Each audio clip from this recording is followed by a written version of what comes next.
మాట్లాడండి. నా నోటి మాటలు మా హృదయ ధ్యానము నీ దృష్టికి అంగీకారంగా ఉంచుమని చిన్ని ప్రార్థన యేసుక్రీస్తు ప్రశస్తమైన నామంలో స్తుతించి అడిగి వేడుకొనుచున్నాను పరమ తండ్రి, ఆమేన్. చదవబడిన వాక్య భాగాన్ని అనేక సార్లు మనము విన్నాం, అనేక సార్లుగా ధ్యానిస్తూ వస్తూ ఉన్నాం.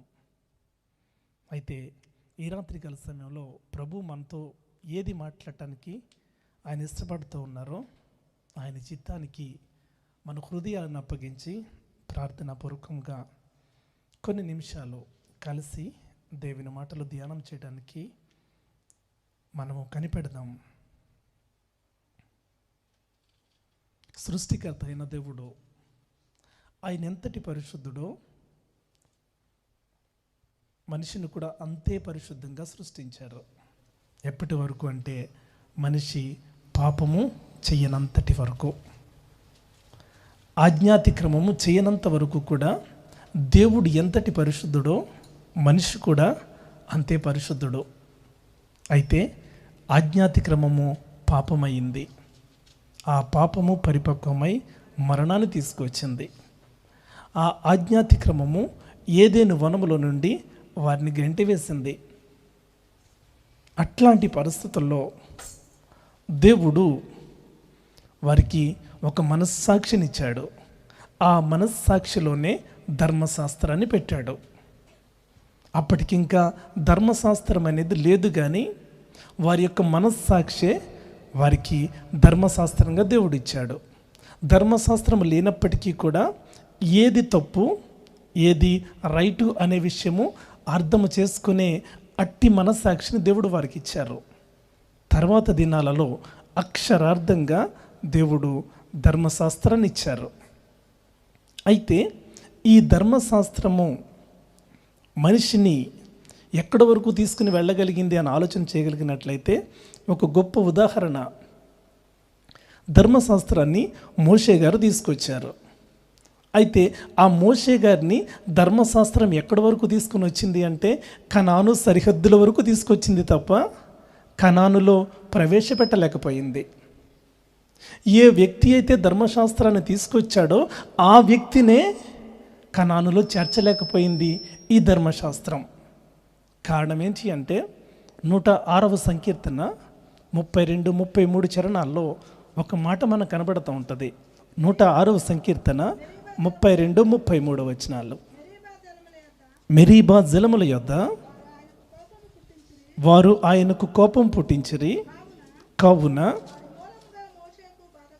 వారి మూలముగా మోషేకు బాధ కలిగాను. ఎట్లనగా దేని మీదండి?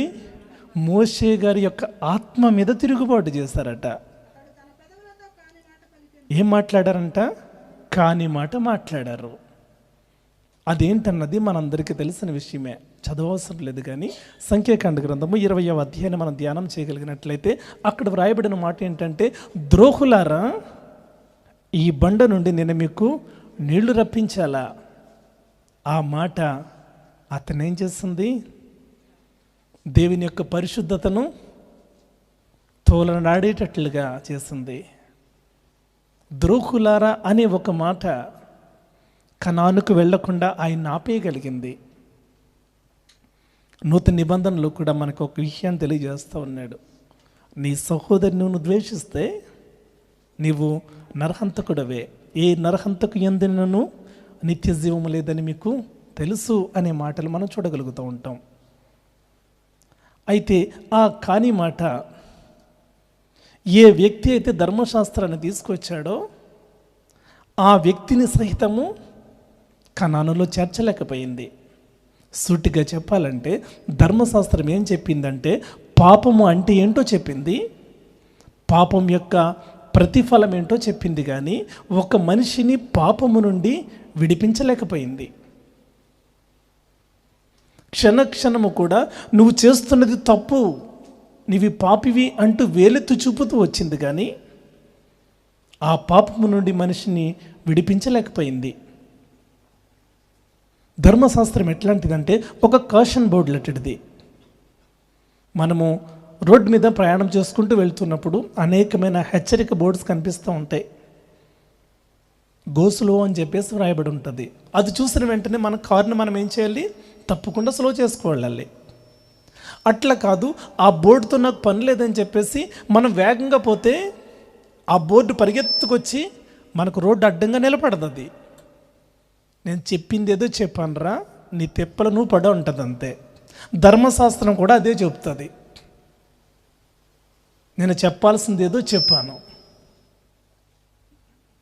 అంతే, అంతకు మించి ధర్మశాస్త్రము ఏమీ చేయలేదు. ధర్మశాస్త్రం ఏం చేస్తూ ఉంది అంటే పాపం అంటే ఏంటో చెప్తుంది, ఆ పాపమునకు కలిగే శిక్ష ఏంటో చెప్తుంది. కానీ ఆ శిక్ష నుండి మనిషిని విడిపించలేకపోయింది ధర్మశాస్త్రం. అయితే ఈ ధర్మశాస్త్రం ఏం చేస్తూ ఉందంటే ప్రతి మనిషిని నువ్వు పాపివి అని చెప్పేసి వేలెత్తి చూపుతూ ఉంది.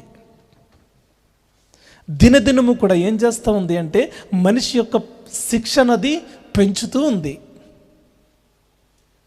ఇటీవల కాలంలో ఇట్లాంటి తీర్పు ఒకటి ఇజ్రాయెల్లో కూడా వచ్చింది. అంతకుముందు సౌత్ ఆఫ్రికాలో మరొక తీర్పు వచ్చింది. ఒక వ్యక్తి తాను చేసిన భయంకరమైన శిక్షలన్నింటికీ కలిసి ఒకనొక దినాన్న అతను పట్టుబడినప్పుడు అతనికి ఆ యొక్క కోర్టు విధించిన శిక్ష ఎంత అంటే 1243 సంవత్సరాలు జైలు శిక్ష అనుభవించాలని చెప్పేసి కోర్టు ఆదేశించింది. ఎన్ని సంవత్సరాలంట? 1243 సంవత్సరాలు. అప్పటికి అతని వయసు 56 సంవత్సరాలు. దీన్ని బట్టి ధర్మశాస్త్రము కూడా అదేమి చెప్తూ ఉంటుందంటే ప్రతి క్షణము కూడా నీ చూపుల ద్వారా, నీ మాటల ద్వారా, నీ తలంపుల ద్వారా, నీ క్రియల ద్వారా నువ్వు చేసిన తప్పులిన్ని దాని యొక్క శిక్ష ఇంత అని చెప్తుంది. చిట్ట చివరికి ఏం జరుగుతుందంటే మనము పాపములోనే చనిపోవాలి తప్ప పాపము నుండి విడుదల పొందలేము. ఆ వ్యక్తి శిక్షను అనుభవిస్తూనే చనిపోవాలి తప్ప బయటకు వచ్చే ప్రసక్తి లేదు. ధర్మశాస్త్రము కూడా ఇదే పరిస్థితి. క్షణక్షణము నువ్వు పాపివి అని చెప్పింది తప్ప పాపము నుండి మనిషిని విడిపించలేకపోయింది. అట్లాంటి పరిస్థితుల్లో ఒక ధర్మశాస్త్రాన్ని ఉపదేశించే వ్యక్తి, ధర్మశాస్త్రాన్ని బాగుగా ఎరిగిన వ్యక్తి ప్రభువును ప్రశ్నిస్తూ ఉన్నాడు. బోధకుడా ఏమంటున్నాడు? నిత్య జీవముని చేరాలంటే నేనేం చేయాలి? ఇక్కడ ఆలోచన చేస్తే ధర్మశాస్త్రోపదేశకుడికి నిత్య జీవాన్ని చేరాలంటే అతనికే ఏమీ తెలియకపోతే అతడు బోధించినదేంటి? అతడు చూపించిన మార్గం ఏంటి? అయితే అతని యొక్క ఉద్దేశం ఏంటంటే ప్రభువుని చిక్కుల్లో పెట్టాలి, ప్రభువుని శోధించాలి అని చెప్పేసి అతడు శోధిస్తూ మాట్లాడుతూ ఉన్నాడు. అట్లాంటి పరిస్థితుల్లో ప్రభు చెప్తూ ఉన్నారు, సరే ధర్మశాస్త్రంలో ఏమి వ్రాయబడి ఉంది? అతడు చాలా మంచిగా చెప్తూ ఉన్నాడు, నీ దేవునిని పూర్ణ మనసుతోనూ, పూర్ణ శక్తితోనూ, పూర్ణ హృదయంతోనూ, పూర్ణ వివేకంతోనూ సేవించు. ప్రభు చెప్పారు, నువ్వు కరెక్ట్గా చెప్పావు. మరో విషయం కూడా అతను చెప్తూ ఉన్నాడు, నిన్ను వలె నీ పొరుగు వారిని ప్రేమించు. ప్రభువు చాలా అభినందించారు. నేను సూటిగా అడిగిన ప్రశ్నకు నువ్వు స్పష్టంగా సమాధానం చెప్పావని చెప్పేసి ప్రభువు మాట్లాడిన సందర్భం. అయితే ఇక్కడ ఒక విషయాన్ని చెప్పేసి నేను ముందుకు వెళ్తాను. అదేంటి అంటే మనకి ఆత్మహత్య అనేది పాపం అని తెలుసు, హత్య అనేది కూడా పాపం అని తెలుసు. ఆత్మహత్య ఎందుకు పాపము, హత్య అనేది ఎందుకు పాపం అని చెప్పేసి నేను ముందుకు వెళ్తాను. ఒక వ్యక్తి ఆత్మహత్య ఎప్పుడు చేసుకుంటాడంటే తనను తాను ద్వేషించుకున్నప్పుడు అతడేం చేస్తాడు? ఆత్మహత్య చేసుకుంటాడు. అంటే ఇప్పుడు అతడు చేస్తున్నది ఏంటంటే వాక్యం ఏం చెప్తుంది? నిన్ను వలే నీ పొరుగు వారిని ప్రేమించంటే మొట్టమొదటిగా నువ్వేం చేయాలి? నిన్ను నువ్వు ప్రేమించుకోవాలి. నిన్ను నువ్వు ప్రేమించుకోవటం లేదు కాబట్టి, నిన్ను నువ్వు ద్వేషించుకుంటున్నావు కాబట్టి, నీ ప్రాణాన్ని తీసుకుంటున్నావు కాబట్టి నువ్వేం చేస్తావు? ఆజ్ఞ నుండి తప్పిపోయావు. అందుకే ఆత్మహత్య అనేది పాపం. నా ప్రాణం నా ఇష్టం అంటే కుదరదు. దేవుని యొక్క ఆజ్ఞ నుండి నువ్వు తప్పిపోయావు. చాలామంది వారి యొక్క వ్యక్తిగతమైన జీవితాలు ఎట్లా ఉంటాయంటే, దేవుడు తనకిచ్చిన జీవితాన్ని బట్టి ప్రభువును స్తుతించేవారుగా ఉండరు, వారిని వారు ప్రేమించుకునేవారుగా ఉండరు. వారిని వీరిని చూసి వారందరినీ వీళ్ళతో పోల్చుకుని కృంగిపోతూ ఉంటారు, వారి మీద అసూయ చెందుతూ ఉంటారు. అయితే వాక్యం సెలవిస్తూ ఉంది ఏంటంటే, మొట్టమొదటిగా నిన్ను నువ్వు ప్రేమించుకో. ప్రభువా, మంచి జీవితాన్ని ఇచ్చావు. ఈ మాటలు మాత్రం మనం చెప్పలేము. ఎప్పుడు కూడా నాకు ఈ బాధలు ఉన్నాయి, అవి ఉన్నాయి, అప్పులు ఉన్నాయి, ఇవే మాట్లాడతాం తప్ప ప్రభు ఇచ్చిన అందమైన ఈ జీవితాన్ని గురించి స్తుతిస్తూ ఒక్క మాట మాట్లాడలేము. ఎప్పుడైతే నిన్ను నువ్వు ద్వేషించుకున్నావో నీ ప్రాణాన్ని తీసుకుంటావు, తద్వారా అది పాపమయ్యింది. నిత్యరాజ్యానికి నీవు వారసుడవు కాదు. అట్లా కాకుండా నీవు మరొక వ్యక్తిని కనుక నువ్వు ద్వేషిస్తే అతను ప్రాణాన్ని తీస్తావు, తద్వారా అది పాపమయ్యింది.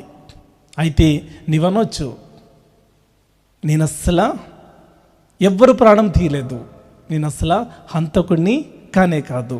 మరొకసారి జ్ఞాపకం చేస్తూ ఉన్నాను. యోహాను మొదటి పత్రిక 3వ అధ్యాయము 15వ వచనంలో ఒక మాట ఉంది. యోహాను మొదటి పత్రిక 3వ అధ్యాయము 15వ వచనం,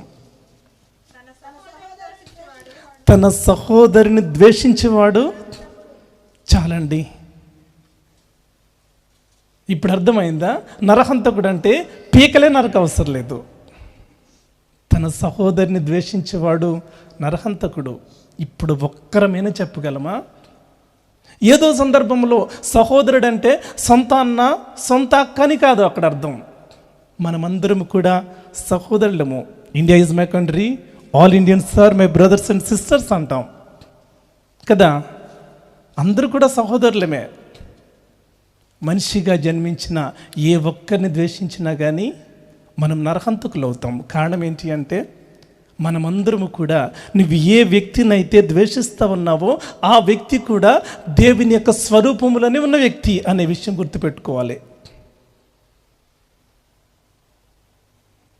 అయితే ఆ వ్యక్తిని ద్వేషిస్తూ ఉన్నామంటే దానికంటే ముందు ఎవరిని ద్వేషిస్తూ ఉన్నట్టు? ఆ సృష్టికర్త అయిన దేవుని ద్వేషిస్తూ ఉన్నట్లు. అందుకే దావీదు గారు తను పాపం చేసినప్పుడు ఆయన ఏం మాట్లాడుతూ ఉంటారంటే, దేవా, కేవలం నీకే విరోధముగా పాపం చేస్తానంటాడు ఆయన. బత్షెబకు వ్యతిరేకంగాను యూరియాకు వ్యతిరేకంగా నేను పాపం చేస్తానని చెప్పడు. కేవలం నీకు వ్యతిరేకముగా, నీకు విరోధముగా నేను పాపం చేశానంటాడు ఆయన. తప్పిపోయిన చిన్న కుమారుడికి బుద్ధి వచ్చినప్పుడు అతడేమంటాడు? పరలోకమునకు వ్యతిరేకంగా నేను పాపం చేశానంటాడు అతను. ఇప్పుడు మనకు అర్థమైంది, నిన్ను వలె నీ పొరుగు వారిని ప్రేమించాలంటే మొట్టమొదటిగా నువ్వేం చేయాలి? నిన్ను నువ్వు ప్రేమించుకోవాలి. నిన్ను నువ్వు ఎంతగా ప్రేమించుకుంటున్నావో నీ పొరుగు వారిని కూడా అంతగానే ప్రేమించాలి. వాళ్ళు ఎట్లాంటి వారైనప్పటికీ కూడా ప్రభువు నేర్పించిన ప్రేమ ఏంటంటే శత్రువుని సహితము ప్రేమించగలిగిన ప్రేమ. ఆయన పిల్లలముగా అట్లాంటి మనసునే మనం కలిగి ఉండాలి. అయితే ఎంతవరకు ఆయన పిల్లలు మనం చెప్పుకుంటున్నాము కానీ అట్టి విధానాలను అనుసరించగలుగుతూ ఉన్నామా? వాక్యానుసారంగా మన స్థితిని మార్చుకోగలుగుతూ ఉన్నామా? అతడు చెప్పాడు, నీ యొక్క దేవుని నీ పూర్ణ హృదయంతోనూ, పూర్ణాత్మతోనూ, పూర్ణ వివేకంతోనూ, పూర్ణ మనస్సుతోనూ ప్రేమించు. నీ దేవుని ప్రేమించటం అంటే ఆయన యొక్క ఆజ్ఞలను అనుసరించి జీవించటమే ఆయనను ప్రేమించటం. రెండవది, నిన్ను వలె నీ పొరుగు వారిని ప్రేమించు అని చెప్పేసి ప్రభువు మాట్లాడుతూ ఉన్నప్పుడు అతడు ఇంకా ప్రభువును శోధించాలని చెప్పేసి తన్ను తాను నీతిమంతుడిగా అగుపరుచుకోవాలని చెప్పేసి అతను ప్రయాసపడుతూ ప్రభువును కోసం చేస్తూ ఉన్నాడు. బతుకుడా, అసలు పొరుగువాడు అంటే ఎవడు అని చెప్పేసి అంటూ ఉన్నప్పుడు ప్రభువు మాట్లాడుతూ ఉన్నారు. ఒక వ్యక్తి యెరూషలేము నుండి దిగి యెరికోకు ప్రయాణం అవుతున్నాడు. యెరూషలేములో ఉన్నప్పుడు అతని జీవితం అంతా కూడా సమాధానమే. యెరూషలేములో అతనికి గాయాలు లేవు, యెరూషలేములో దొంగలు లేవు, యెరూషలేములో దెబ్బలు లేవు, యెరూషలేములో రక్తపాతం లేదు. అతని జీవితం అంతా ప్రశాంతంగానే ఉంది. అయితే ఆ ఎత్తులో ఉండి యెరికో వైపు చూస్తే ఇతనికి చాలా మంచిగా అనిపించింది, ఆకర్షణీయంగా అనిపించింది. యెరూషలేము కంటే యెరికోనే బాగుంది అనుకున్నాడు. తను దిగుతూ ఉన్నాడు, ప్రయాణమై యెరికోకు వెళ్తూ ఉన్నాడు. ఎప్పుడైతే యెరికోలో ప్రవేశించాడో వెంటనే దొంగలు వచ్చి పట్టుకున్నారు. పట్టుకుని అతని బట్టలు తీసేశారు, అతన్ని గాయపరిచారు, కొర ప్రాణంతో విడిచిపెట్టి వెళ్ళిపోయారు. ఇక్కడ ఆలోచన చేయగలిగినట్లయితే కొర ప్రాణం అంటే ఇంక వీడు చచ్చిపోయాడు రా అని చెప్పేసి విడిచిపెట్టి వెళ్ళిపోయిన సందర్భం. ఈ రాత్రికాల సమయంలో మన జీవితాలు కూడా ఇదే పరిస్థితులు. సాతాను చేత గాయపరచబడిన వారం మనం. లోకం మనల్ని ఆకర్షించినప్పుడు, లోకంలోనికి ప్రవేశించినప్పుడు వాడేం చేస్తాడు అంటే, వాళ్ళు ఏం చేస్తారు అక్కడ, మొట్టమొదటిగా అతని యొక్క వస్త్రాలను తీసేస్తారట. వస్త్రాలను తీసేస్తే కలిగేది ఏంటంటే అవమానం. చూద్దాం పరిశుద్ధ గ్రంథము నుండి సామెతల గ్రంథము 6వ అధ్యాయము 33వ వచనం. సామెతల గ్రంథము 6వ అధ్యాయము 33వ వచనం.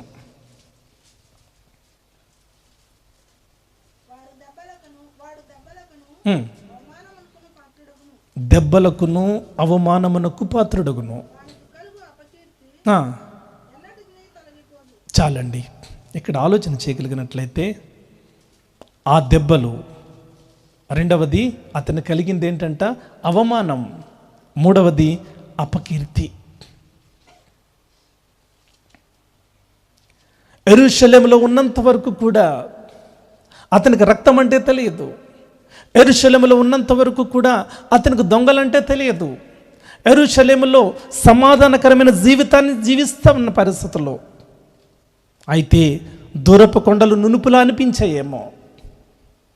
యెరూషలేమును విడిచిపెడతా ఉన్నాడు, యెరికోకు ప్రయాణం అవుతూ ఉన్నాడు. యెరికోలో అడుగు పెడితేనే కానీ యెరికో అంటే ఏంటి అతనికి అర్థం కాలేదు. రక్తపాతం అయ్యింది, గాయాలయ్యాయి, వస్త్రాలు లేని పరిస్థితుల్లో కొర ప్రాణంతో విడిచి వెళ్ళిపోయిన సందర్భం. ఈ మాటలన్నీ నేను ఎందుకు జ్ఞాపకం చేస్తూ ఉన్నానంటే, ధర్మశాస్త్రము ఒక మనిషిని ఏ రీతిగా విడిపించలేకపోయింది అనే మాటలు నేను ఈ రాత్రి మీ యొక్క ధ్యానంలోనికి తీసుకురావాలని చెప్పేసి ఆశపడతా ఉన్నాను. అట్లాంటి పరిస్థితుల్లో అతడు మూలుగుతూ ఉన్నాడు, కొర ప్రాణంతో కొట్టిమిట్టాడుతూ ఉన్నాడు. అతనికి పరిచర్య చేయకపోతే మరి కొద్ది నిమిషాలు అతను చనిపోతాడు.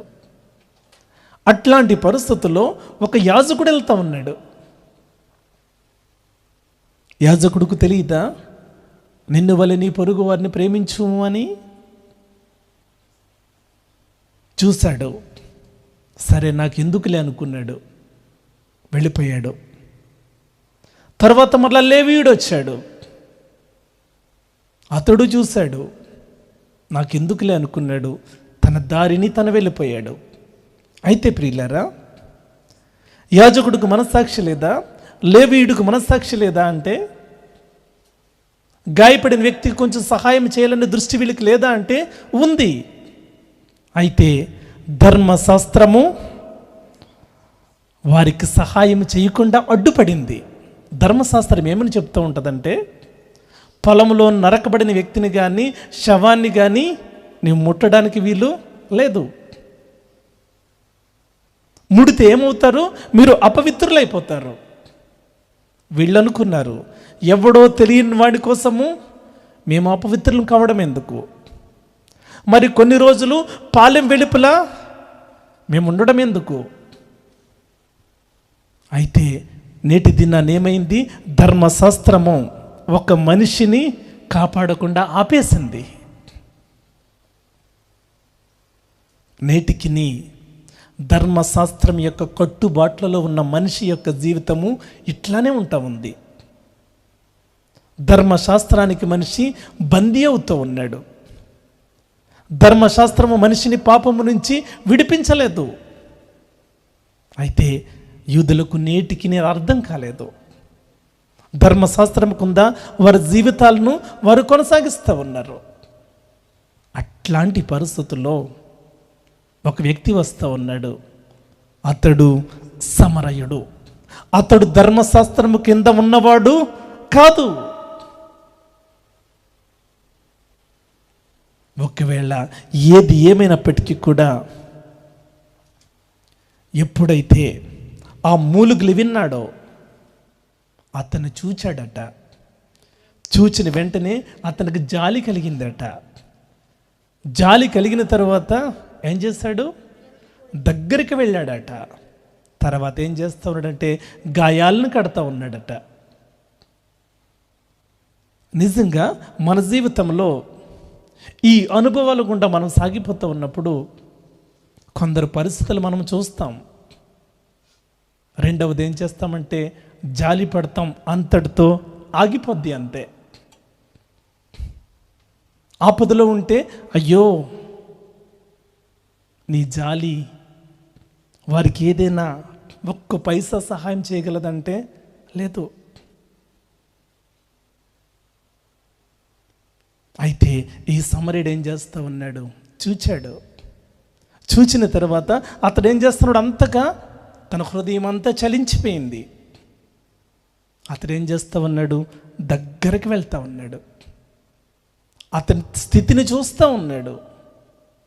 రక్తపాతంలో ఉన్న వ్యక్తి యొక్క గాయాల్ని కడతా ఉన్నాడు.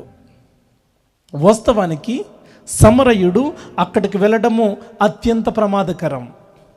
ఎందుకంటే అక్కడ దొంగల ముఠా ఉన్నారు. అతన్ని ఎట్లా కొట్టి చంపేశారో, కొరప్రాణంతో విడిచిపెట్టిపోయారో అదే పరిస్థితి ఈ యొక్క సమరయుడు కూడా ఎదుర్కోవలసిన పరిస్థితి. అయితే సమరయుడు ఏం చేస్తూ ఉన్నాడు? కనీసం తన ప్రాణాన్ని కూడా లెక్క చేసినవాడు కాదు. తన సమయాన్ని లెక్క చేసినవాడు కాదు. తన యొక్క ధనాన్ని కూడా లెక్క చేసినవాడు కాదు. అతడు వెళ్తున్నది వేరొక పని, చేస్తున్నది మాత్రం మరొక ప్రాణి.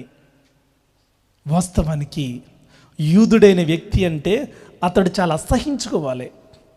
ఎందుకంటే నాటి దినాల్లో మనం ఆలోచన చేయగలిగినట్లయితే యూదయ, సమరయ, గలిలయ అని చెప్పేసి 3 ప్రాంతాలు కదా. ఒక వ్యక్తి యూదయ నుంచి గలిలయకి వెళ్ళాలి అంటే తప్పకుండా ఏం చేయాలి? సమరయ మధ్య గుండా వెళ్ళాలి. కానీ యూదులంట అట్లా చేసేవారు కాదంట. సమరయం టచ్ చేయకుండా మొత్తం అంతా తిరిగి వెళ్తూ ఉండేవారు. ఎందుకంటే వారికి సమరయులంటే అంత సహ్యం. ఒక రకంగా నీచంగా వాళ్ళని చూసేవారు. అంటరాని వానిగా సమరయులను వాళ్ళు చూసేవారు. వారితో కలిసి భోజనం చేసేవారు కాదు. వారి యొక్క విందులకు, వినోదాలకు వీరు హాజరైన వారు కాదు. సమరయులంటే యూదులకు అసహ్యం. అట్లాంటి పరిస్థితుల్లో అక్కడ పడి ఉన్న వ్యక్తి, కొరప్రాణంతో కొట్టిమిట్టాడుతున్న వ్యక్తి యూదుడు. ఇతడు మమ్మల్ని ఇంత సహించుకుంటాడే, వీడికేంటి నేను సహాయం చేసేది, చస్తే చావని అని చెప్పేసి అతడి దారిని అతను వెళ్ళిపోవచ్చు. కానీ అట్లా చేసినవాడు కాదు. తన ప్రాణం పోయే పరిస్థితి వచ్చినప్పటికీ కూడా అతని ప్రాణాన్ని రక్షించడానికి నేను ఏదైనా చేయాలి. నా సమయం వృధా కావచ్చు, నా ధనం వృధా కావచ్చు, ఏది ఏమైనప్పటికీ కూడా అతనికి నేను చేయగలిగింది చేయాలి. మనం ఆలోచన చేయగలిగినట్లయితే ఇదే పరిస్థితిలో లోకంలో గాయాలతోనూ పాపాలతోనూ కొట్టుమిట్టాడుతున్న పరిస్థితుల్లో ఒక్క మాట మనం చదువుదాం.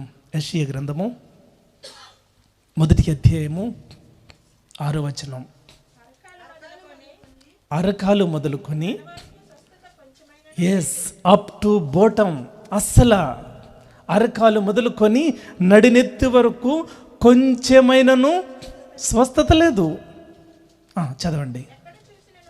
ఎక్కడ చూచినను గాయములు, దెబ్బలు, పచ్చి పుండ్లు, అవి పిండబడలేదు, కట్టబడలేదు, తైలముతో మెత్తన చేయబడలేదు. ఒక్కసారి ఆలోచన చేయండి.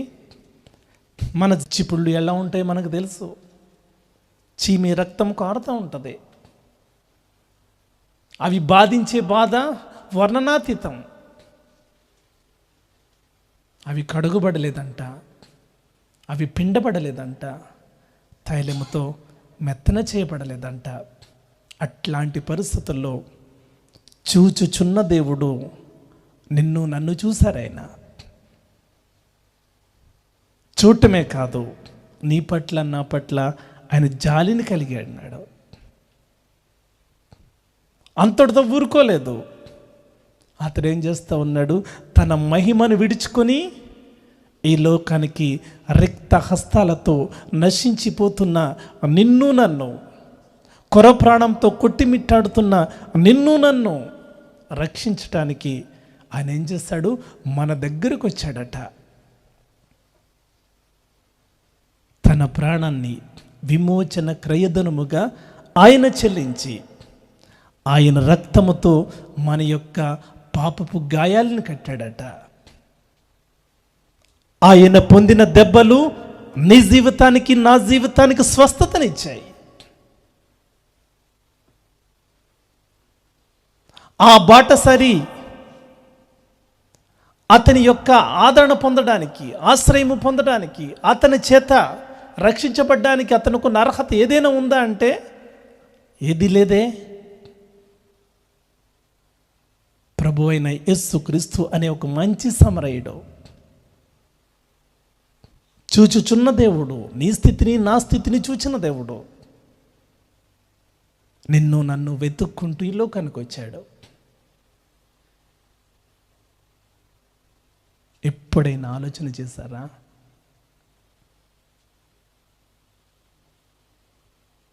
మహిమలో ఉన్న దేవుడు మట్టిలో ఉన్న నీ కోసం, నా కోసం ఎందుకు వెతుక్కుంటూ రావాల్సి వచ్చింది?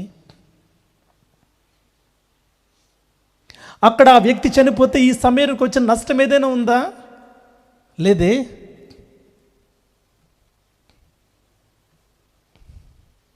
నీవు నేను చనిపోతే, నిత్య మరణానికి వెళ్ళిపోతే దేవునికి వచ్చే నష్టం ఏదైనా ఉందా? లేదు. అయినప్పటికీ కూడా ప్రభువు నిన్ను నన్ను ఒక ప్రత్యేకమైన ప్రణాళికతో, ప్రత్యేకమైన ఉద్దేశంతో నిర్మించారు. శాశ్వత కాలం నుండి శాశ్వత కాలం వరకు కూడా ప్రభువుతో నీవు నేను ఉండాలనేది ఆయన ఉద్దేశం. మనమందరమును నచ్చిన త్రోవకు మనం తొలగిపోయినప్పటికీ కూడా ఆయన ఏం చేస్తూ ఉన్నాడంటే, చాచిన చేతులతో ప్రభు ఎదురు చూస్తూ ఉన్నాడు. ఆయన నీ కోసం ఏం చేయాలో అన్నీ చేశాడు. తన ప్రాణాన్ని ఇచ్చాడు.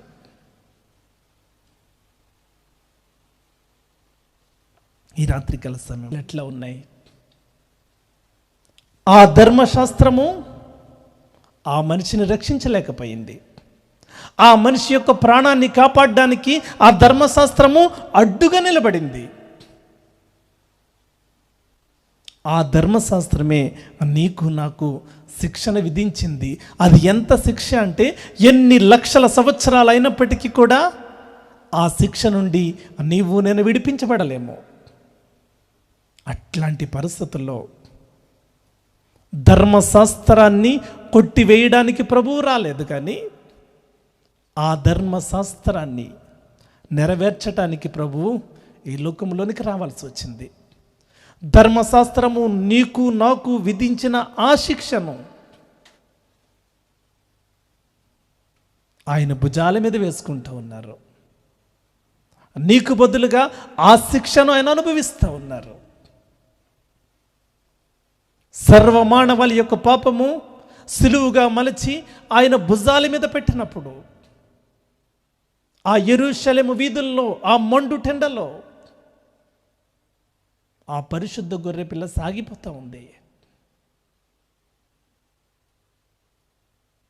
సిలువ కింద పడుతూ, దాని మీద ఆయన పడుతూ, ప్రభువు కింద పడుతూ, ఆయన మీద సిలువ పడుతూ,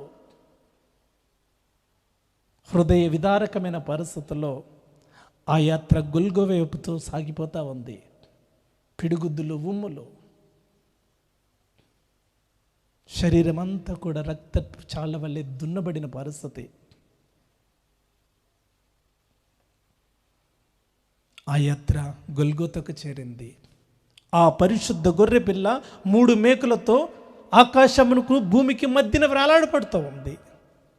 కారణమేంటి అంటే ఆ ధర్మశాస్త్రాన్ని ప్రభువేం చేస్తూ ఉన్నారు? మేకులతో ఆ సిలువకు కొడుతూ ఉన్నారు. తద్వారా ధర్మశాస్త్రము సంపూర్ణమయ్యింది, ధర్మశాస్త్రము సమాప్తమయ్యింది. ధర్మశాస్త్రము కింద నీవు నేను ఇక లేము. ధర్మశాస్త్రము నుండి ప్రభువు విడిపించి నేటి దినాన్న నిన్ను నన్ను ఎక్కడికి తీసుకొచ్చారంటే ఆయన కృప కిందకు తీసుకొచ్చారు. ఆయన కృపతోనే నీవు నేను జీవిస్తూ ఉన్నాం. అయితే ఈ కృపను, ఈ త్యాగాన్ని, ఈ ప్రేమను మనం ఎట్టి రీతిగా అర్థం చేసుకోగలుగుతూ ఉన్నాం?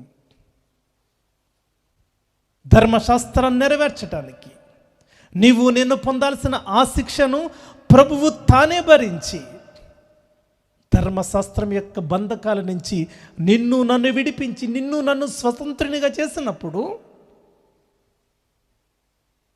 ఎట్టి రీతిగా ప్రభువుకు లోబడగలుగుతూ ఉన్నాం. అయితే ఆయన కృప మనకి నిర్లక్ష్యం అవుతుంది. ఆయన కృప మనకి చులకనైపోతూ ఉంది. వాక్యం సెలవిస్తూ ఉంది కదా, నిజంగా ఆయన కృపామయుడు. ఆయన కృప చూపుతూనే ఉంటాడు, దానిలో సందేహము లేదు. యెహోవా కృప కలిగిన వాడు కనుక మనము నేటికి నిర్మూలము కాకున్న వారము అట. నేటికి మనం నిర్మూలము కాలేదు అంటే మన పరిశుద్ధత నీతి మాత్రము కాదు, అసలు పరిశుద్ధత అనే పేరును ఉచ్చరించడానికి కూడా మన జీవితాలు చాలావేమో. నేటికి అనేక మందిలో ఒకరముగా కాకుండా సజీవ లెక్కలో నేటికి నిలిచి ఉన్నామంటే, నేటికి నిర్మూలము కాకుండా మన జీవితాలు ఉంటూ ఉన్నాయంటే కారణం ఏంటి? ఆయన కృప కలిగిన వాడు. ఆయన కృప గురించి దావీదు గారు పాడుతూ ఉంటారు, నీ కృప జీవము కంటే ఉత్తమము అని చెప్పేసి పాడతారు. అసలు జీవము కంటే ఉత్తమం మరి ఏదీ లేదనుకుంటాం మనం. అయితే ఆయన పాడుతూ ఉన్నాడు, నీ కృప జీవము కంటే ఉత్తమమైనది. కృపను గురించి తెలియజేస్తూ ఆయన మాట్లాడుతున్న మాటలు, పర్వతములు తొలగినను మెట్టలు తత్తిరిలను నీ కృప నన్ను విడిచిపోదు. పర్వతాలు తొలగిపోతాయా, మెట్టలు తత్తరిల్లుతాయి అంటే లేదే. ఒకవేళ అదైనా జరగొచ్చేమో కానీ నా కృప నిన్ను వెంబడిస్తూనే ఉంది. శోధన వెంబడి శోధన నిన్ను తరుముకొస్తూ ఉన్నప్పటికీ కూడా కృప వెంబడి కృప నిన్ను వెంటాడుతూనే ఉంది. ఆ కృపను నిర్లక్ష్యం చేస్తే, ఆ కృప ఉగ్రతగా మారితే మాత్రం దాని నుంచి మనల్ని తప్పించగలిగిన వాడు ఎవ్వరూ లేరు. ఈ రాత్రికాల సమయంలో దేవుని మాటలు వింటున్నాను. మేము మన స్థితిని చూచిన దేవుడు, మనల్ని చూచుచున్న దేవుడు, మన స్థితికి చాలిన దేవుడు, మన పాపపు గాయాలను చూసి ఆయన అసహించుకున్నవాడు కాదు. మన భయంకరమైన జీవితాన్ని చూచి మనల్ని త్రోసివేసినవాడు కాదు. ఆ తప్పిపోయిన ఆ చిన్ని కుమారుడు అసహ్యమైన స్థితిలో చింపిరి గెడ్డముతో భయంకరమైన ఆ యొక్క వాసనతో ఎన్ని రోజులైందో తినడానికి తిండి లేక, స్నానం చేసి ఎంతకాలమైందో, నడవడానికి కూడా శక్తి లేకుండా పడుతూ లేస్తూ వస్తూ ఉన్నప్పటికీ కూడా ఆ తండ్రి అతను గుర్తుపెట్టగలిగాడు. కుమారుడిని ఎదుర్కోవడానికి పరుగులెత్తుతూ ఉన్నాడు. అతను అసహ్యమైన రూపాన్ని చూసి అసహించుకున్నవాడు కాదు, గుండెలకు హత్తుకున్నాడు, మెడ మీద పడి ముద్దు పెట్టుకున్నాడు, కుమారత్వాన్ని తిరిగి ఇచ్చాడు.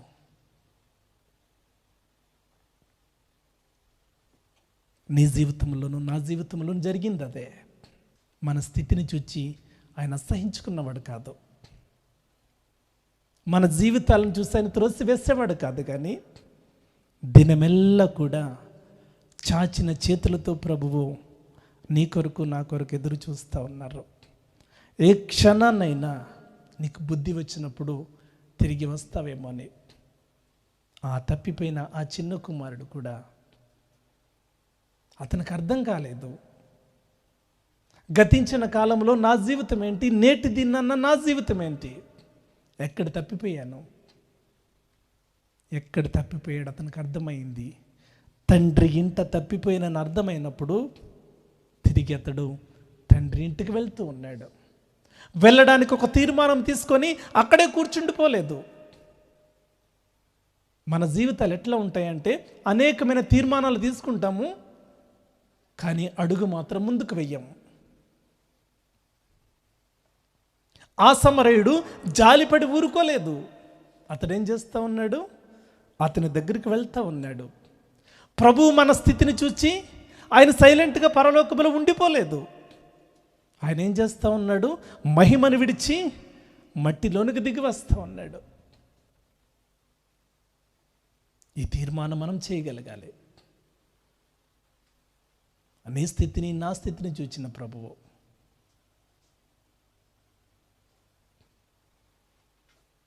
కారణం ఏంటి, మరలా జ్ఞాపకం చేస్తూ ఉన్నాను. నీ పట్ల నా పట్ల దేవునికి ఒక ప్రత్యేకమైన ప్రణాళిక ఉంది. నీ పట్ల నా పట్ల దేవునికి ఒక ప్రత్యేకమైన ఉద్దేశం ఉంది. ఆ ఉద్దేశంతోనే దేవుడు నిన్ను భూమి మీద జన్మింపజేశాడు అనే గ్రహింపులోనికి మనం మొట్టమొదటిగా రావాలి. మన తల్లిదండ్రులను మనం ఈ లోకానికి రావడానికి ఒక వారధులుగా మాత్రమే దేవుడు ఉంచాడు తప్ప, వారి ద్వారా వారి యొక్క ఉద్దేశం ప్రకారంగా ఈ లోకానికి మనం వచ్చిన వారం కాదు. నా తల్లిదండ్రులకు నేను పుడతానని చెప్పేసి వారికి తెలియదు. నాకు పుట్టిన బిడ్డలు ఎవరు పుడతారో నాకు తెలియదు. ఎందుకు అంటే దేవుడు ఎవరిని ఈ లోకానికి తీసుకుని రావాలన్నది దేవుని ప్రణాళికలో ఉంది. వాటిని తల్లిదండ్రులను వారధులుగా చేసుకొని ఈ లోకానికి తీసుకొచ్చారు అంతే. ఈ లోకంలో దేవుడు నిన్ను ఒక ప్రత్యేకమైన ప్రణాళికతో తీసుకుని వచ్చాడు. ఆ ప్రణాళిక ఈ రాత్రి మనకు అర్థం కావాలి. మనం అనుకుంటూ ఉన్నాం, సంవత్సరాలు గతించిపోతూ ఉన్నాయి. ఒక 70 సంవత్సరాలు 80 సంవత్సరాలు వస్తే ఈ జీవితం సమాప్తం అయిపోద్ది. ఈలోపు మన పిల్లలకి పెళ్ళిళ్ళు చేసేయాలి, వాళ్ళకి ఇల్లులు కట్టాలి, అవి చేయాలి, ఇవి చేయాలి. మంచిది, తప్పకుండా తల్లిదండ్రులుగా అవి మన బాధ్యతలు, అవి చేసి తీరాల్సిందే. అయితే ఈ జీవితం తర్వాత మరొక జీవితం ఉంది, అది శాశ్వతమైన జీవితం. ఇదొక ప్లాట్ఫామ్ మాత్రమే. తర్వాత నిత్యమైన జీవితానికి, ఆ జీవంలో ప్రవేశించటానికి సిద్ధపడే ఒక ప్లాట్ఫామ్ మాత్రమే ఇది. ఈ జీవిత కాలంలో మనము జీవించిన జీవితమే మనం ఎక్కడ ఉండాలా అన్నది నిర్ణయించబోతూ ఉంది. ప్రభువు నీ కొరకు నా కొరకు అన్నీ చేశారు. నీ స్థితిని చూచారు, జాలిపడి దిగి వచ్చారు. నీ పాపపు గాయాలను ఆయన పరిశుద్ధ రక్తంతో కడిగారు, నిన్ను పావనం చేశారు. ఆయన చేయాల్సిందంతా చేశారు. అంతేకాదు, ఇంకా ఆయన ఏం చేస్తూ ఉన్నారు, నీ కొరకు నా కొరకు అంటే ఆయన నివాసాలు సిద్ధం చేస్తూ ఉన్నారట. ఆ నివాసంలో అడుగు పెట్టాలా లేదా అన్నది తేల్చుకోవాల్సింది మనమే. వాస్తవానికి ఇస్కరియోతు యూదా పేరు ఆ పరలోక పట్టణంలో ఒక పునాది మీద అతని పేరు ఉండాలి కదా. 12 మంది అపోస్తలుల పేర్లు 12 పునాదుల మీద అది వ్రాయబడి ఉండాలి.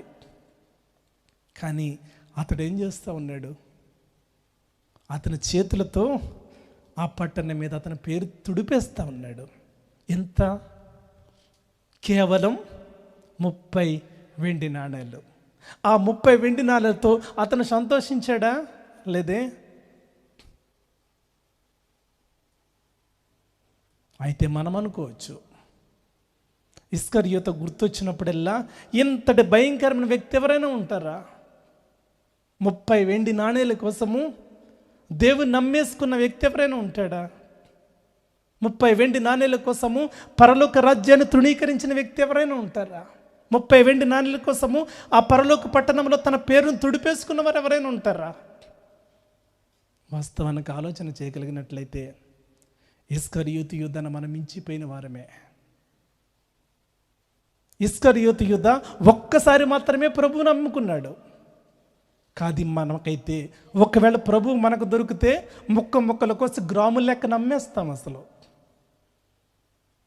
దేవునితో ఎంత బిజినెస్ అయిపోయింది. యోర్దానులో నీళ్లు పట్టుకుని నమ్మేస్తూ ఉన్నారు, ఇజ్రాయేల్లో మట్టి పట్టుకెళ్ళి నమ్మేస్తూ ఉన్నారు, ఆయిల్ పట్టుకెళ్ళి అమ్మేస్తూ ఉన్నారు, కర్చీఫ్లు అమ్మేస్తూ ఉన్నారు, ఏదేదో అమ్మేస్తూ ఉన్నారు. ఎంత భయంకరమైన పరిస్థితులు. మొన్న ఒక తమ్ముడు నాకు ఒక కాయిన్ మెసేజ్ పెట్టాడు నాకు. అన్న రాత్రి నేను మీటింగ్లో కొన్నానన్నా అని చెప్పి. అదేంటంటే మనం అగరొత్స్ అంటాం కదా, దాని మీద ఇది మనోరమైన అది వెనకాల సింబల్ ఉంటుంది, దీపవృక్షం ఉంటుంది కదా, గోల్డ్ కాయిన్ ఉంటుంది, 10 పైసలు కాయిన్. అన్న ఇది మీటింగ్లో కొన్నానన్నా అని చెప్పేసి అన్నాడు. అరే మీటింగ్లో కొనటం ఏంటి? అసలు ఇక్కడ వస్తే నేను చిన్న పాలిథిన్ కవర్ వస్తుందేమో ఇక్కడ, అసలు అంతకుమించి దీనికి విలువంటే ఏమీ లేదు ఇక్కడ. ఏంటి సంగతి అంటే ఆ కాయిన్ అంట 200 పెట్టుకున్నాడంట. 10 పైసలు కాయిన్ అక్కడికి తీసుకెళ్ళేంత 200 రూపాయలకి కొన్నానన్నా, గోల్డ్ కాయిన్ కదా అని చెప్పేసి అసలు చాలా ఆశ్చర్యంగా చెప్పాడు వాడు. నాకు అసలు నిజంగా అనిపించింది అనమాట. ఆ ఇస్కరియోతు యూదా అయితే ఒక్కసారి అమ్మాడేమో, కానీ క్షణక్షణం కూడా మనమైతే ముక్కలు కోసుకుని అమ్మేసుకునే వాళ్ళం కదా అనిపించింది. దేవుని మాటలు వింటున్న ప్రియులారా, మన జీవితాలు ఎట్లా ఉంటా ఉన్నాయి? కృప మనల్ని విడిచి వెళ్ళకముందే, దేవుని యొక్క ప్రసన్నత మనకు దూరం కాకముందే, దేవుడు ఏ ఉద్దేశంతో నేను ఈ లోకానికి తీసుకుని వచ్చాడో నువ్వు అర్థం చేసుకోగలిగినట్లయితే, దేవుని యొక్క ప్రేమను, దేవుని యొక్క త్యాగాన్ని, ఆయన యొక్క సహనాన్ని నువ్వు అర్థం చేసుకోగలిగినట్లయితే, ఎందుకు నీ పట్ల దేవుడు దీర్ఘశాంతాన్ని వహిస్తూ ఉన్నాడో అది నువ్వు అర్థం చేసుకోగలిగినట్లయితే, తిరిగి ఆ చిన్ని కుమారుని వలె తండ్రి పాదాల చెంతకు చేరగలిగినట్లయితే నీ తండ్రి నిన్ను గుండెలకు హత్తుకుంటాడు, నీ కుమారత్వాన్ని తిరిగిస్తాడు. శాశ్వత కాలము నుండి శాశ్వత కాలం వరకు కూడా ఆయనతో నిత్యము జీవించే ఆ ధన్యకరమైన జీవితాన్ని ఇస్తాడు. అట్టి రీతిగా మన జీవితాలను సిద్ధపరచుకొని ఈ రాత్రి దేవుని మందిరాన్ని విడిచి వెళ్ళడానికి మన హృదయాలను సిద్ధపరచుకుందాం. అట్టి కృపా ధన్యత ప్రభు మనకు అనుగ్రహించును గాక. ఆమేన్. జీవంగలనైనా పరిశుద్ధుడా, నీ పరిశుద్ధమైన పాదాలు కొందనాలు, స్తుతులు, స్తోత్రములు చెల్లిస్తా ఉన్నాను. ఈ రాత్రికాల సమయంలోనైనా ప్రభా, ధర్మశాస్త్రమునైనా ప్రభా, పాపం అంటే ఏంటో మాకు తెలియజేసింది, కానీ ఆ ధర్మశాస్త్రము పాపము నుండి మమ్మల్ని విడిపించలేకపోయింది, మా పాపమును రెట్టింపు చేసింది. అయితే నైనా ప్రభా, నీ పరిశుద్ధ రక్తం ద్వారా, ఆ శిలువ యాగము ద్వారా ఆ ధర్మశాస్త్రాన్ని మేకులతో కొట్టి మాకు స్వతంత్రతనిచ్చారయ్యా. అయితే నీ కృపను మేము నిర్లక్ష్యం చేస్తూ ఉన్నాం. నీ కృపను మేము చులకన చేస్తూ ఉన్నాం. ఉగ్రతగా మారకముందే నీ సన్నిధిని సమీపించడానికి నీ కృప చూపండి. మా ప్రాణం పోకడెప్పుడు, నీ యొక్క రాకడెప్పుడు మాకు తెలియని పరిస్థితుల్లో నేడే అనుకూలమైన సమయం అని చెప్పి మా జీవితాలను ఈ రాత్రి నీ సన్నిధిలో కుమ్మరించి నీకు ఇష్టమైన జీవితాలు జీవించడానికి, తద్వారా మీరు మాకు అనుగ్రహించబోయే ఆ నిత్యమైన స్వాస్థ్యాన్ని పొందుకునే ధన్యత మాకు అనుగ్రహించమని చిన్ని ప్రార్థన యేసుక్రీస్తు ప్రశస్తమైన నామములో స్తుతించి అడిగి వేడుకొనుచున్నాను పరమ తండ్రి. ఆమేన్.